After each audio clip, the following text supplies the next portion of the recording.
కానీ పిల్లల విషయంలో శ్రద్ధ వహించి పిల్లలకు మంచి శిక్షణ ఇవ్వాలి, మంచి విద్య నేర్పాలి, మంచి ఎడ్యుకేషన్ ఇవ్వాలి.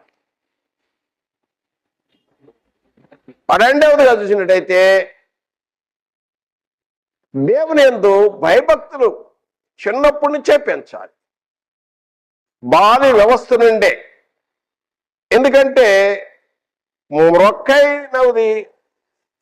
మ్రొక్కైనది వంగనది మ్రానై వంగునా అని తెలుగులో సామెత ఉంది.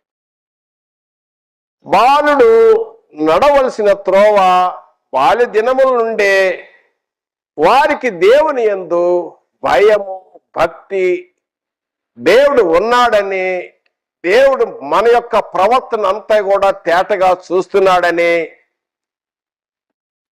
పిల్లలకు చెబుతూ ఉండాలి.